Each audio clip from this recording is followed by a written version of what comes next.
The tail end of the president's remarks today about cybersecurity, he was asked about Afghanistan, and he made a joke. I think Peter asked him that question. The other Peter did, and he made a joke. So what's so funny? Well, I think the question he was asked, if I remember correctly, was about when he will provide information about a decision on August 31st. I don't want to paraphrase the question if that was an inaccurate description of the question. To a lot of people watching. Of course, it's a very important question. And I think what he conveyed is that he has not, well, what I can convey from here, I should say, is that as he stated yesterday, and as the Secretary of State just stated, we're on track to complete our mission by August 31st.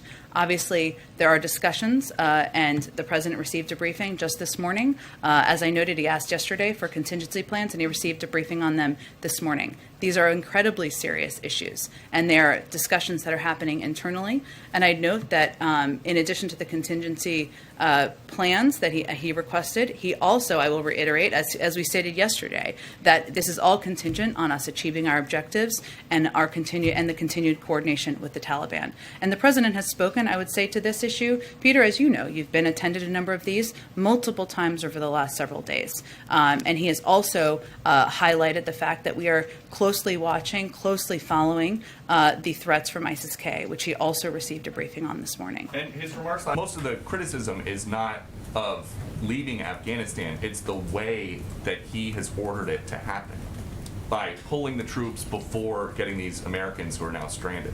Does he have a sense of that? First of all, I think it's irresponsible to say Americans are stranded. They are not. We are committed to bringing Americans who want to come home. We are in touch with them via phone, via text, via email, via any way that we can possibly reach Americans to get them home if they want to return home. There are no Americans stranded is the White House's official position on what's happening in Afghanistan right now. I'm just calling you out for saying that we are stranding Americans in Afghanistan when we have been very clear that we are not leaving Americans who want to return home. We are going to bring them home, and I think that's important for the American public to hear and understand.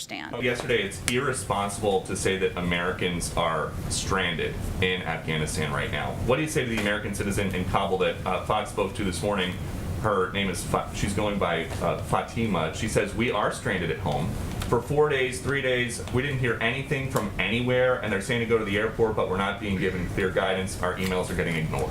Well, why don't I convey to you exactly what we are doing? And I think what's important to note that I also said yesterday, in the full context of my answer, which I put out today, was that we are committed to bringing Americans home who want to leave. And that is the President's commitment. So let me explain to you how our process works. And there have been some very good questions, including from you and from others, about this.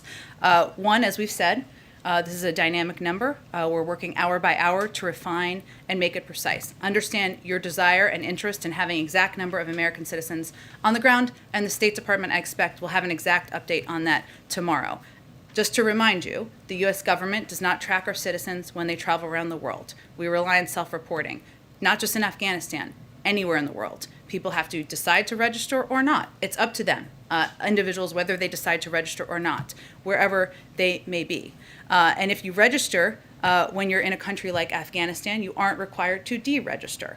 The State Department also issues alerts. They have publicized phone number and email to contact if you're in Afghanistan and want assistance to leave. And for months, the department has been telling Americans to leave Afghanistan for their own safety. It is our responsibility and our role to work with and help American citizens who want to leave. Let me finish. I'm almost done, and then you can ask a follow-up question. In recent days, they have reached out to every American citizen registered in Afghanistan directly multiple times. This is a 24/7 operation. Embassies all over the world are supporting phone banking, text banking, and email efforts. If we are not in touch with this individual, give me their contact information and we will get in touch with them. If any of you are hearing from American citizens who can't reach us, give me their contact information and we will get in contact with them. Our estimate of the overall number of American citizens who are there can increase because folks are just now responding to our outreach who may not have registered. It can also decrease because people leave, they don't tell us they leave, or individuals who may reach out and convey they have the documentation needed don't. So there are a range of factors here, and it's our responsibility to give you accurate information. But That's what our focus is You on. say no Americans are stranded. This is someone in Kabul who says, I am stranded. So is there a better word for somebody who can't leave the house to get to the airport because Jake Sullivan says ISIS is outside the airport? What if I it's would not welcome stranded? you providing their phone number, and we will reach out to them today.